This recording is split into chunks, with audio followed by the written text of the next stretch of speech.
This show is powered by BL3P, the Lightning-enabled European Bitcoin exchange. Connect the world. Nikolai, easy sets. Namibia. Namibia boasts some of the darkest skies in the world, making it an ideal destination for stargazing and astrophotography. The Namib Rand Natural Reserve is recognized as an international dark sky reserve, offering unparalleled views of the Milky Way and celestial phenomena. Is this your favorite spot to watch Bitcoin rocketing to the moon? Yes.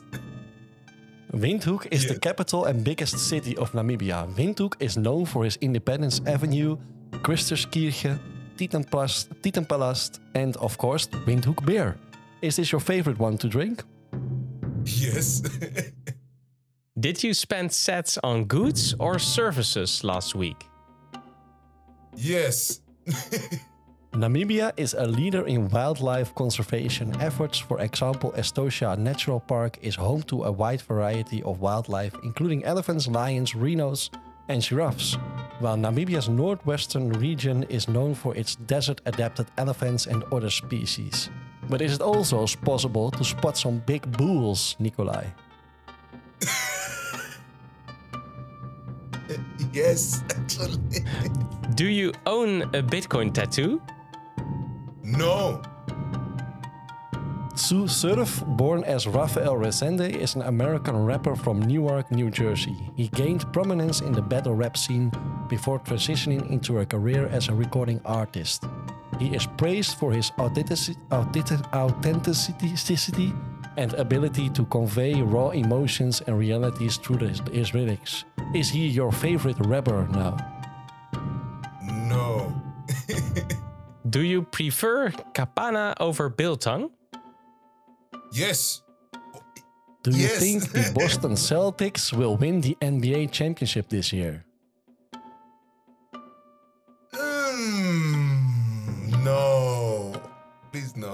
Revolver is a 2005 crime thriller film directed by Guy Ritchie. It tells the story of Jake Green, played by Statham, a hotshot gambler who is released from prison after 7 years. Upon his release, he seeks revenge against Dorothy Masha, played by Liotta, a crime boss who had him imprisoned. Do you know 2 versions of this film have been released? The original version and the second version released to Australia and the other countries containing deleted scenes, as well as an altered order of scenes? No. Are you Satoshi Nakamoto? Yes.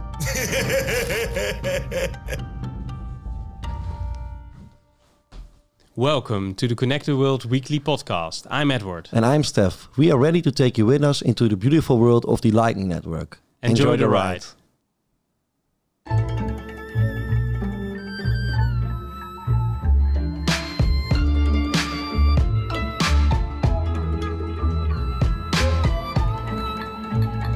This is episode 105 of Connected World.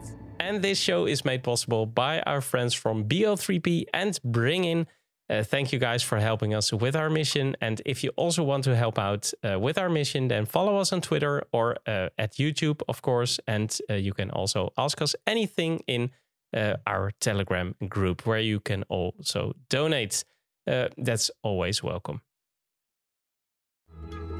Connect o Mundo. Welcome, Nikolai. Welcome, Good to have you on the Nikolai. show, man. How Yeah, you guys doing? Thanks for I'm having from me. Namibia. Yeah. Authenticity, man, that word. Oh, that was a difficult word, Steph. Authenticity. I need to practice, man. Oh, I was trying We all not get to that one laugh. sometimes. It's like Worcestershire sauce. It's like that one, you know? Oh yeah, Worcestershire sauce. Yeah. It's so difficult, man. It's a difficult word. Hey, what team are you cheering for, Nikolai? Because I asked, do you think the Boston Celtics will in the NBA? And I mean, I'm not a big basketball fan, but because you are, I digged into the NBA statistics of this season, and I read that they are going to make history by winning 60 or gain 60 points or something. So I mean, they're so far ahead of the other teams. They really are. So with me, when it comes to sports, I support the team, and I don't change teams. So I've always been a Manchester United supporter, and I've always been a Lakers fan. So whether we're winning or losing, that's my team. Please don't let them. Hey, but Manchester United had a big win on Liverpool yesterday, right? I heard so. I stopped watching our games because it just became very depressing. So I still support my teams. I just don't watch my teams. Yeah. And you know, it's exactly the same for me, man. I'm a big Ajax fan, and Ajax Amsterdam, and they're so awful this season, man. And it's, you know why? Because our coach went to Manchester United, and he took one of our best players like Martinez and also Anthony. Although Anthony, we can have a discussion about him because in Manchester United he isn't that good as he was with us. But to be honest, well, yeah, man, they took one of our best players. We have some problems. The same, right? There's things that have to happen there, but that's football for you. That's football for you. And you're a Formula One fan, Steph, right? Yeah, I like sports. I like sports in general, but to be honest, I mean, basketball isn't a real big thing here in Holland. No, that's right. They do, they do broadcast it on some TV nets, but it's always at night, obviously, because of the time difference. It isn't just, no, it's not like a big sport here. Ice skating is right in ice skating in the Netherlands, yeah. But I'm guessing it's not a big deal in Namibia, right, Nikolai? No, it really isn't. You know, I mean, we don't get that much bobsleighing. No. I can imagine. Yeah, I can imagine. Although we do have snowboarding. Okay. Yeah, you can surf on sand dunes. It's actually a thing that happens out here in Namibia. Sand. Just like when you talk about Langstrand earlier, between Walvis Bay and Swakopmund, that's where a lot of it happens. So you can go do sand surfing. That's great. Okay, cool. But it's on sand. So I'm a skier. Alpine skiing, and I can't imagine me skiing down the dunes. But I mean, I can try one. Yeah, you can get like a board. It almost looks like a snowboard. It's almost the exact same way that you strap your feet in, and then you just go down the dune, and you're like, oh my goodness, like the bigger the dune, then you can really go with it, and you can really see how far you can go. Yeah, crazy, man. Hey, we asked you, did you spend some sets on goods or services last week? And you said yes, obviously. Of course. Did you spend it on both a service? Because I saw you orange pilled your barber, and it was like your, what was it again? Your barber and another. Yeah, no, I've been having talks with a lot of guys. Again, most of the time nowadays, you know, it's a bull run. So in a bull market, everybody's calling me and saying, hey, you know, I saw what Bitcoin's doing, and I'm like, did you buy some or what's going on? So with my barber, most of the conversations I have is based around how to earn Bitcoin and not really how to go buy it. Because I always tell people there's going to be a point in time when nobody will take your fiat for Bitcoin. So learn how to earn it now. So like with my barber, dentist, guys I know in logistics, people I know in the tourism industry, I just keep trying to get them to start understanding the aspect where they can for their goods and services. So I bought burgers last week. Saturday I bought fish and chips and some beer. In Bitcoin. So like, you're doing a hell of a good job on onboarding. I see, because I think it's Blink, right? They're keeping the statistics, right? With how many people you have onboarded or added to the network, right? So you ranked well. I mean, you did rank a couple of times a bit high. So that's a great achievement, right? Well, we're trying. The cool thing with Blink and with services like that really start trying to build for customer first is they absorb costs to a certain degree where it's easier for, you know, when you're talking about people that have a lower fiat equivalency than the US dollar, to then think about Bitcoin in a sense of like, oh, okay, I can actually earn. And then, of course, with the Bitcoin price hitting an all-time high in Namibia, where now 1 Namibian cent is equivalent to 1 Satoshi, that also starts a whole new conversation, you know, around that. That's way easier to convert than... Hey, and I was also thinking to put them on the map, right? btcmap.org. I see 2 barbers, and 1 barber, 1 restaurant, the Rare Smoky Mare, and the Wolf Shack. Yeah, the Wolf Shack was the first establishment to accept Bitcoin in Namibia publicly. Okay. To publicly say we'll accept it. Smoky Mare was the second one. Then it was that barber. But there is a third place in Walfish Bay, or fourth one in Walfish Bay, where it's an overland rental company for motorcycles. Awesome. So you can rent KVMs from them in Bitcoin, and you can just go. Cool. And now you're tattoo artist, because I saw that you also wanted to orange pill that one. Is it how it's go? So there's 2 guys that own the shop. The one is like, yes, we're doing this. I just need you to speak to the number 2 guy. And number 2 guy is away, like, I think he's coming back in 2 weeks from the US. Okay. He was commissioned to do some artwork that side. So now when he comes back and I'm like, okay, dude, let's sit down, quickly do me a tattoo and let me talk to you for about an hour or whatever it takes for you to do this tattoo. And I'll just orange pull him in that section quickly. And then I should be able to tattoo. And what tattoo will it be then? I don't really know. I was thinking about the halving formula. Yeah. Because it just looks like math, but if you know what it is, you know what it is. So something like that. Or I was looking at maybe all of my nieces' names somewhere on my wrist somewhere. You know, I have a couple of nieces. But how many nieces do you have, Nicolai? 4 from 2 siblings. Okay. My brother has 3 daughters. My sister has 1 daughter.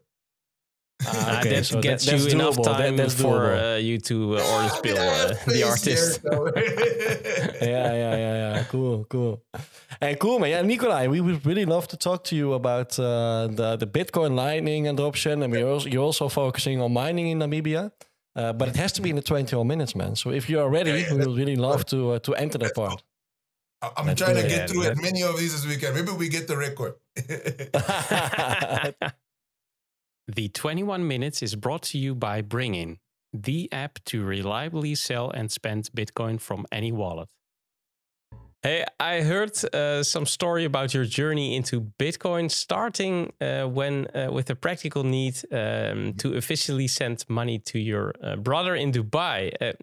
Can you share something about that moment where you realize, well, Bitcoin really is a remittance tool?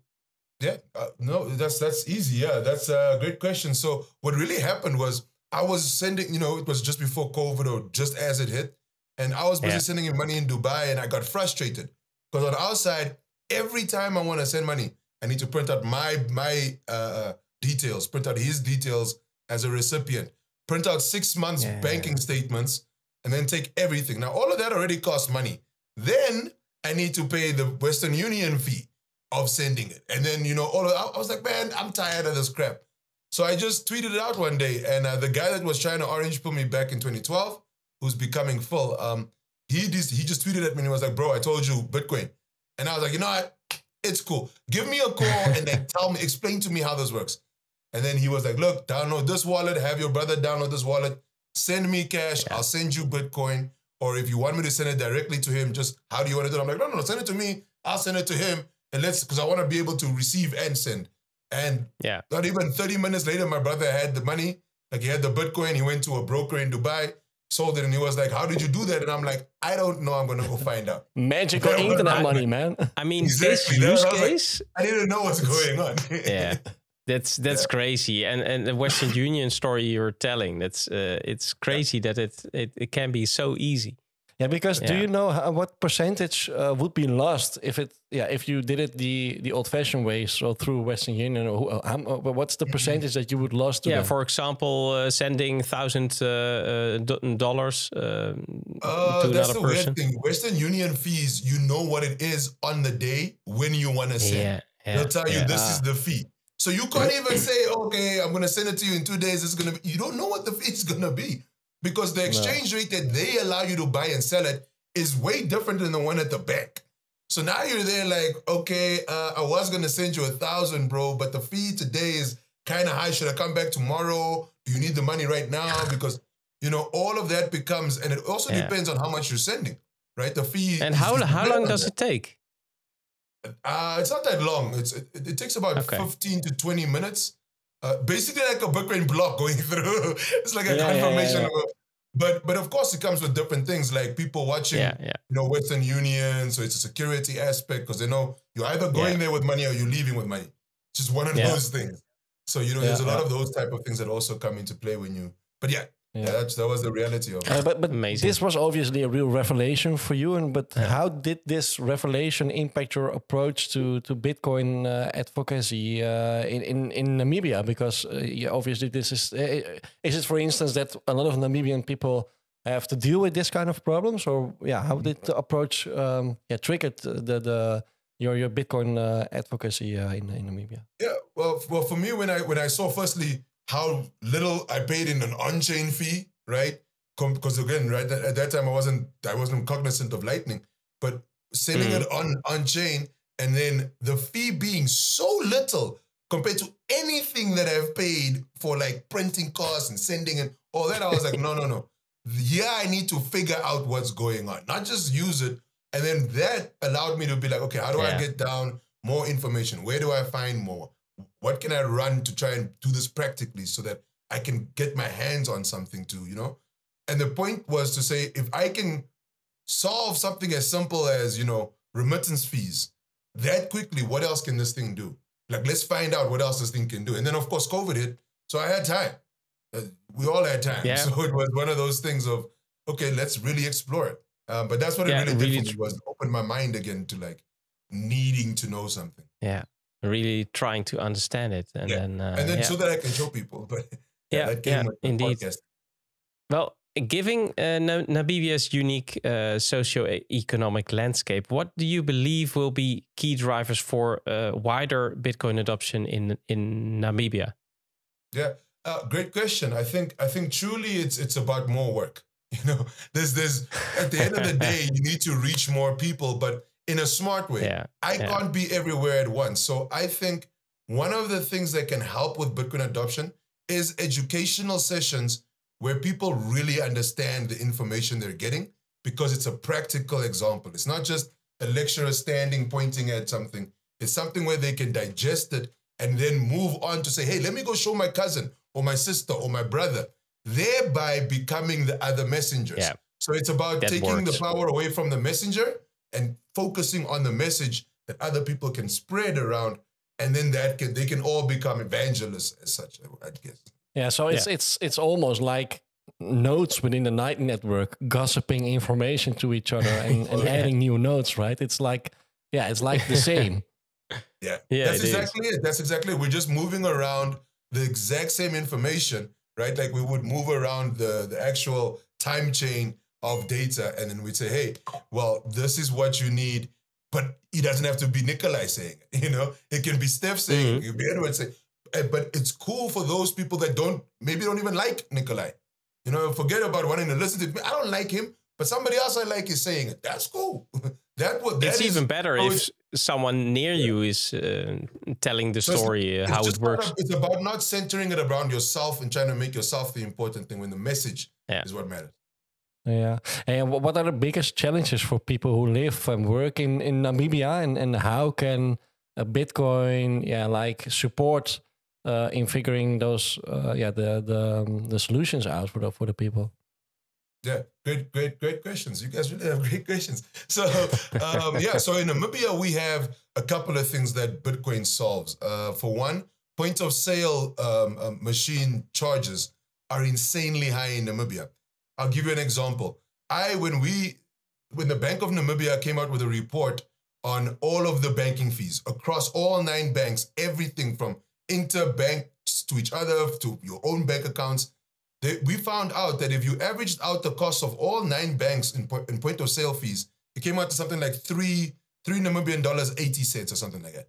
At that point in time, I took my last 9 Bitcoin transactions that I did at Smoky Mare, Wolfshack, and I averaged it out. It was 80 cents, right? So you're already, and that's per transaction for them. The average at ours is 80 cents. You're saving $3 per every time that you spend. right, in Bitcoin as opposed to spending in fiat, just off of point of sale. Now let's go into banking fees for holding your money. Let's go into you sending yourself money. All of those fees that I didn't come up with, the central bank gave us. I'm saying, now look at what Bitcoin does. So all of those, you have to remember, those are the people that are banked. Now we have the people that are unbanked in informal settlements that are also trying to earn. And that's why when I spoke with KG and, he came up with a tweet where he responded to me and created Machankura, it was a way of getting Bitcoin in the hands of people that don't even have smartphones or internet. And that is a big, because again, Namibia is roughly 3 million people, but our landmass is so huge, we're dispersed. People aren't living on top of each other. So you also have to understand that technology is dispersed, education's dispersed. So it's not decentralized, it's dispersed. And that is something that we need a lot more of. How can we get a school to get painted that's somewhere in the north that nobody knows about on the internet because those people don't have Twitter? The way we can do that is somebody that's there says, hey, we can get them a Bitcoin wallet. We can put up a whole story on Giza, let them know what's going on, how much a bucket of paint is going to cost, how much, and right now we can get it done.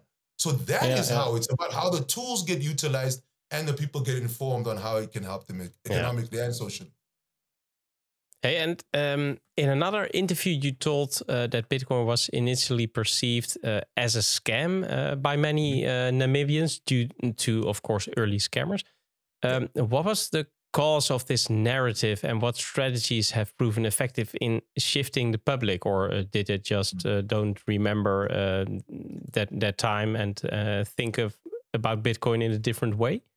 Well, I think there was a couple of things. So Bitcoin was still seen as illegal in Namibia in 2018. And people were trying to create things like exchanges, almost like towards almost like a Binance and whatever for Namibia. But the problem was that they didn't, to my knowledge, they didn't apply for a financial license from the central bank, or they did get one and it lapsed, something like that. But they continued with, on with operations. Now, what happened is people put down money, right? And were told, look, here are your returns. Look at all the returns. You're going to make so much, what? And then people were like, okay, cool. I want to take some out. Oh, no problem. All you have to do is, just put some more money in so we can pay for the release clause and what. And this became a cycle, right? Of nobody ever getting their money. It's, no, the thing spiked. So, the fees are different. We have to. So then people were like, this thing is a scam. I'm never getting my money out. What. And then it became a thing of just having a conversation. I always tell people it's a conversation. I tell people, Bitcoin didn't scam you. Bitcoin doesn't know you exist. Like, there's no CEO of Bitcoin. What happened was you believe somebody that said, give me your money and I will buy Bitcoin for you. When Bitcoin was created so that you don't have to trust anybody, there's no third party. Absolutely. You can buy that directly. And that's what you're supposed to do. So you literally use something that was freedom given to you as a freedom technology in a way that took you back to enslavement, right? And that's sad. That's where the narrative, it really is. It is. Yeah. But it also says that people like to be led. They don't want to do the research. They're like, no, you just tell me what. So it's about how we give that information over to people so they don't think it's a cumbersome thing. They're like, no, bro. You know how easy it was when you did what? Okay, now think about it in this way, and there you go. What? That's it? Okay, cool. Now go forth, Don't also give them too much info. So that's also the thing. It's just the narrative is changing because people are starting to see the usability and the use cases of Bitcoin that are really how it was built, not what somebody told them. No. Yeah. And you have been on the forefront of promoting Bitcoin adoption in Namibia. And well, this might be one of the significant challenges you have faced in this journey you just elaborated about. But can you elaborate on other significant challenges besides from the people who got scammed and needed to get the trust back? Yeah. I mean, there's always going to be challenges, but I think luckily for us, legislation isn't one of the biggest ones. So the guy that orange pilled me literally helped the people that were writing the Virtual Assets Act. He helped them understand why Bitcoin, not crypto. What's the difference between that? What is Bitcoin mining? Things like that. So our legislational framework, even though it's against KYC or it's you have to KYC, it's AML to terrorist financing, what. At the end of the day, it's a framework that allows for somewhat of innovation and movement. Now, with that in place, you have to remember, as I said before, a lot of people don't want to read. They don't want to go through the rabbit hole. They just want to get the information. So that, of course, is one aspect. But another aspect comes from the social, right? Yeah. You know, Okan's always talking about Bitcoin. Forget him. Let's talk about, I'm going to show you this Ethereum Solana thing. And I'm like, okay, you guys go pay your school fees over there. I paid my school fees. I was a shitcoiner at one time. So you can go pay your school fees, but don't not learn what is at school. Don't go and sit at the school and not learn what is Ethereum, what is Solana. Why is Okan only talking about Bitcoin, telling you focus on this, stop playing games with this one? Like, that is a very big one. I mean, I've had people come to the Wolf Shack when I wasn't there and be like, yeah, you guys should accept Ethereum because it's the next Bitcoin. And the owner literally told them, I've been accepting Bitcoin for 3 years. I have absolutely no qualms with it. What can you do for me in Ethereum today that I can't do better with Bitcoin? And they just had no answer because they were just like, there's just an Ethereum thing, you know? And I found that amazing. Because then the owners of the establishment start, because of how they're accepting Bitcoin over time, seeing the message themselves. Yeah. So it's a social thing for the most part is a problem.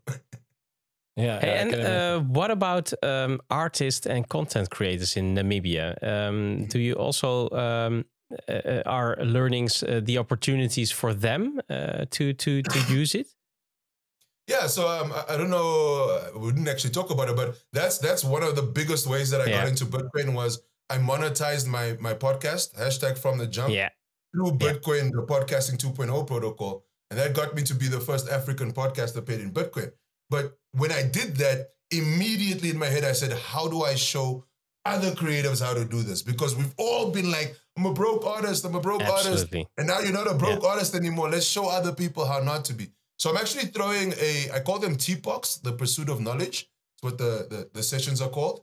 I'm throwing one on the 13th of April for creatives all around, musicians, painters, everybody that's in the creative sphere to come through. And actually, the whole session is about how to accept and how to earn Bitcoin. That's it. For now, great. Start there and you'll find out how to buy it. Everybody wants to, you'll find out how to buy it. Buying is not the problem. The problem is how do you earn, how do you safely store you, not anybody else for you. And that's what we're going to give them at that one. So we are working on others. Again, they're like any other human being. They see number go up, they start calling Okan and like, hey, what's that? Wait, we have something coming. The Bitcoin price is just a bit crazy right now for no reason. And before the halving, so yeah. Well, the price sells itself, obviously. So it makes a great story. It's obviously earning is a good way of getting in touch with Bitcoin for the first time. But it's also nice to be able to spend, and with the adoption of Bitcoin by some local businesses in Namibia, what changes have you observed in their operations or customer interactions? Are there any success stories or lessons that you learned that you can share? Well, it's actually quite amazing. I mean, I told them at the beginning, look, we're a tourist destination. There are tourists that come to Namibia that have Bitcoin, bro. They will spend that Bitcoin just to go through the experience of saying, I bought a steak, I bought a, you know? So once they did it, it was also a thing of what I forced upon establishments. Once they said, okay, we'll accept Bitcoin, I was like, I'll only do my meetings from now on at your establishments. So now when I speak to people about Bitcoin at a meeting, that meeting is taking place at their place, they're getting paid. Firstly, whether it's in Bitcoin, fiat, let's say I didn't have Bitcoin that day and I paid them in fiat, whatever. But they're getting paid by somebody that wasn't going to come to the establishment maybe.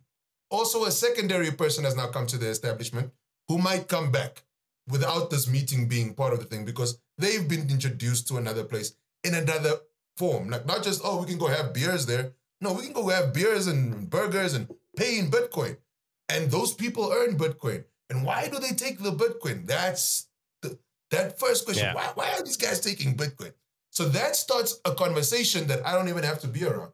Like I've had calls from the owners like, hey, so I sent your number to so-and-so because they were asking questions about Bitcoin and I tried my best, but I hit a brick wall. So now those people also, can you send me more resources so I can learn more and I can, when I have these conversations, and that's that's what I've observed is people are educating themselves. It's taken a while. It's like 4 or 5 years that I've been running at this, okay? But now it's a point in time where people are having conversations that I don't have to be there with, and I hear about it later on. Yeah, there was such a word, and this happened. And that for me means that you're starting to grow what could be a circular economy in a totally natural way. Like, you just need to water it every now and then, right? And then the trees grow. And that's what I'm loving because the sunlight is there. so that's what I really observed about it. I think that's the strongest power, and people just from within themselves are getting the interest and doing the research themselves instead of you really forcing them to get the lessons, for instance. Yeah. And well, education is of course a vital role in Bitcoin adoption everywhere.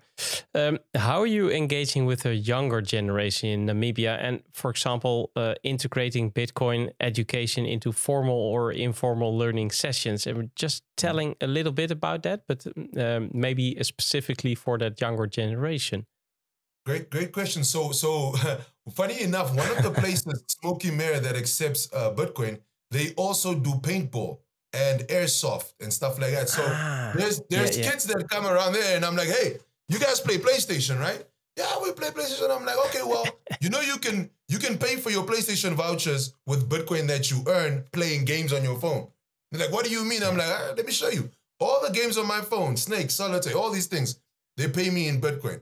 I play this for a month, when I'm waiting in line, when I'm doing what. If I don't use it on mobile airtime, I use it to buy my PlayStation vouchers, and then I buy a game or I play. And that's how I get the engagement with a lot of the younger people is, so what are you busy playing? And that's why I always say Bitcoin is a conversation.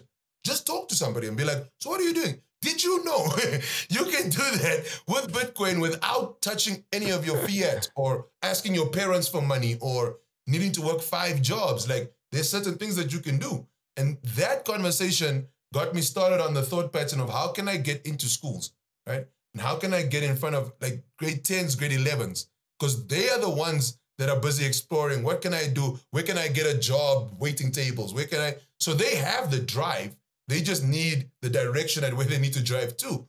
And then so what we did was we have approached some schools. They're always, we'll get back to you. We'll see when we have space, but I have spoken to people from the Trezor Academy, which is a Bitcoin-only focused part of Trezor. And we're going to be running Trezor Academy sessions first 3 weeks of May as well. They'll be free. We're doing it also because we want that engagement from the public to say, hey, guys, look, you don't even have to pay for this education. We're going to give it to you, right? You're going to get certificates saying you completed this. People will know that you actually have this knowledge, and you can go from here and build something for yourself, whether you're selling mobile airtime or but the whole point is just building in the wake of what the youth want, not what I think they want and how they should use it. Yeah, I think that's the most important thing, especially when the younger generation, they need, or they're like free minds, right? So they only need to get the right direction. So, well, I hear the TikTok, and there is something I really wanted to ask you because we're almost running out of time. But I heard you're the chief Bitcoin officer at the Bitcoin mining Namibia. Could you shed some light on the current state of Bitcoin mining in Namibia, and how do you envision its growth, especially considering Namibia's energy resources? And we will hear the gong now, but you can just finish. Take your time on finishing the answer, please, Nikolai. Okay, no problem, sir. There he goes. So Bitcoin mining in Namibia was actually a thought experiment. So I did my MBA in China, and when I came back and I'm now in Bitcoin, and I'm thinking, I'm like, wait a minute, Bitcoin mining, I want to mine Bitcoin. Excuse me. So what I did was I contacted the guys that I bought my computers and stuff from when I was in China, and I said, can you guys get me Bitcoin miners? I said, of course, it's China. It's made here. So I bought 3 Avalon miners. I imported them from China all the way to Namibia. And the reason was also to prove what is the process to get miners from China, from Beijing or Hong Kong all the way to Namibia into Windhoek, going through customs. What is the entire process? So once I did that and I had the miners running, because I was like, wait, you don't even need a step-up converter in Namibia. The exact 240 volts that they need, just plug one wall socket, one machine, and start running it, start testing it, start seeing what happens. So after a month of doing that and getting the data, I was like, okay, this is a viable thing that people can do. I will now start bringing in miners for people whoever wants. And when I started going public with this and like showing videos of me literally mining in my studio here, miner, another miner, you know, then people started like contacting me and were like, hey, Oaken, why are you telling people about, I've been mining since 2016. And I'm like, why are you keeping it a secret, bro? Like, if you've been doing this in Namibia since 2016, you should have told people. So the thing is that there are a lot of people mining, or there are people mining, but nobody knows what the statistics on that are. Because they never say anything. They don't come to events. They just mine, those ones that have miners. Some are still using S9s even. So I have spoken to a good amount of people that are mining and looking to move with me. And again, as you said, we have all these electricity things, green hydrogen. We have all of these things that are coming through. My thing is Namibia as a whole cannot use all of it.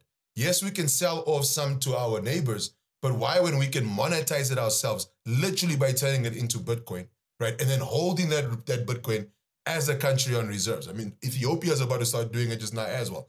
So we have a very unique situation where all of these different aspects, and some of them that people don't think about, like even conventional mining, overuses some of the electricity that can then be funneled into Bitcoin miners. It's about how you build that aspect of the industry out. And that's what I really think Namibia stands to gain with Bitcoin mining is there's such a vastness of this mining industry that people haven't even thought about in the context of the energy that Namibia could provide to make that happen. Yeah, awesome. Yeah. Very interesting, Nikolai. We're just gonna follow this story, of course, and the work you're doing there. So keep going.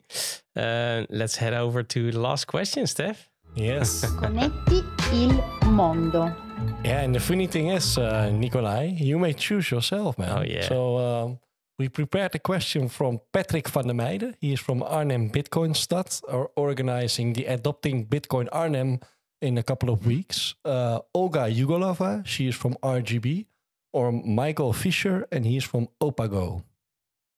Wow, those are actually awesome choices. Now I don't know. Yeah, difficult. You may only choose one, man. It's hard. Let's go with the lady from RGB. Let's go from RGB, the lady. Okay, let's have a look. Yeah. Hello, Olga Kolova here. My question is, knowing now everything that we know about the Lightning Network, what would you change in its design and architecture, if anything, and how? Thanks. Cheers. Yeah, Nicola. Great question. Great question. Actually, I have the answer. I would have implemented channel splicing way earlier, just because then you don't have to do this whole closing, reopening, just to be able to get bigger channels. Because now, people aren't doing 200,000. Everybody's transactions are like close to 400 and 500.